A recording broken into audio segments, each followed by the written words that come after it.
Voilà, donc une petite vidéo juste pour la partie hardware, vite fait. Donc j'ai rajouté un panneau 200 watts sur mon balcon pour avoir un bon équilibre, hein, par rapport à ma batterie 80 ampères. Là, c'était un peu léger.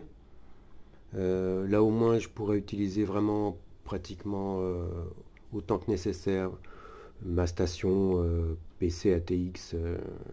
Je sais pas, qui doit faire 100 watts à peu près, hein, pas plus, mais pas moins non plus.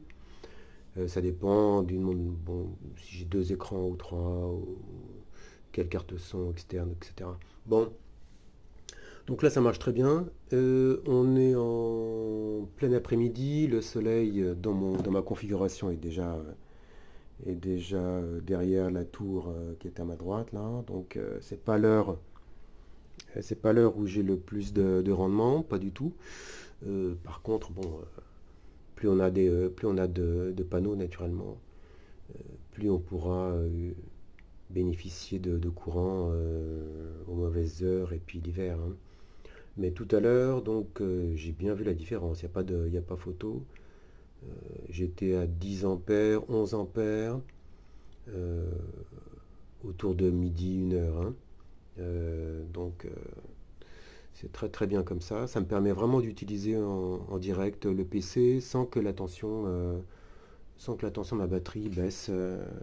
Là, je suis derrière l'onduleur, donc en 220 sur la batterie depuis 4-5 heures déjà, hein. J'ai le PC là-bas, c'est un ATX avec une belle carte graphique, et voilà, et je travaille dessus depuis que j'ai rajouté le panneau. Vraiment, c'est dommage qu'il n'y ait pas un système déjà, au moins d'alarme dans le régulateur, hein. Bon. Là, on voit, si j'avais pas le troisième panneau, là, je serais pas à 12,9, hein. Je serais déjà descendu. Ça descendrait. Là, ça descend pas. Ça descendra quand le soleil va vraiment baisser ce soir, quoi. Ça descendra pas avant. Euh, donc là, c'est le modèle actuel, donc avec le SP32. Là, c'est l'ancien modèle qui faisait à peu près la même chose, mais en Ethernet et avec un serveur différent, parce que c'est Arduino, hein. Et donc j'avais un problème de mémoire, etc. Enfin bref, j'étais un peu, je pouvais pas rajouter de fonctions.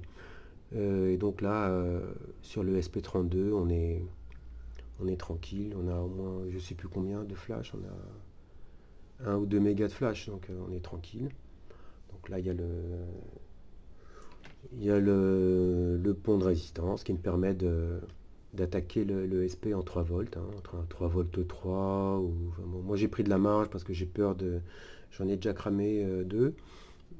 J'avais un petit problème de pin-out, hein. Ça fait partie des défauts de l'ESP32. Il n'a pas que des qualités. Les pin-outs sont jamais les mêmes selon les constructeurs. Et puis la carte est trop large pour la breadboard. Et puis bon, apparemment, il n'y a pas les mêmes protections que sur le Uno, hein. Donc c'est un peu moins fait pour les vrais débutants, je pense, hein. En tout cas, ça dépend ce qu'ils font. Mais si on se contente d'allumer des LED, ça va, bien sûr. Donc voilà, ça marche très bien. Et puis là, c'est le bon équilibre, je pense.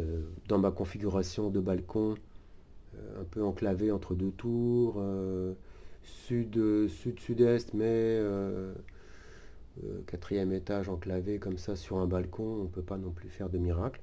Enfin, bon, c'est un rendement d'un tiers, 50%, c'est quand même très très bien, hein. C'est très très bien, je trouve, hein. Et je perds pas tout l'hiver parce que l'hiver, on perd en ensoleillement, mais je gagne en ce qui concerne l'angle, hein. Enfin, peut-être pas en décembre, mais disons février, mars, j'ai l'angle optimum par rapport au balcon. Voilà, c'est tout ce que je voulais dire. Bon, oui, je disais donc que c'est dommage que ce régulateur, qui a quand même beaucoup d'électronique,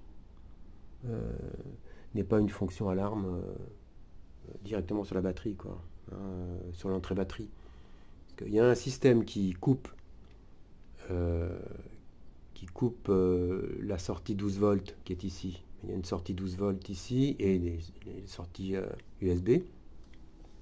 Il y a une fonction qui coupe en dessous d'un certain niveau de batterie, mais par contre, si j'ai un onduleur, alors il faudrait que j'ai une fonction dans l'onduleur. Mais bon, il n'y en a pas. Il y a juste un petit interrupteur comme ça qui permet de l'allumer ou de l'éteindre. Moi, je pensais que c'était quand j'ai acheté, je pensais que c'était... comme c'est un fil Ethernet, là, je pensais que c'était une possibilité de se connecter sur un smartphone et de voir où on en est exactement sur l'onduleur. Enfin, donc sur la batterie. Mais non, c'est juste un interrupteur, en fait, et un vumètre grossier. Donc, c'est pour ça que j'ai fait ce montage. Et donc, là, bon, les 3 heures de l'après-midi... donc on voit que ça descend pas trop. On est encore à 4 ampères de charge. Donc ça va très bien. Voilà, à bientôt.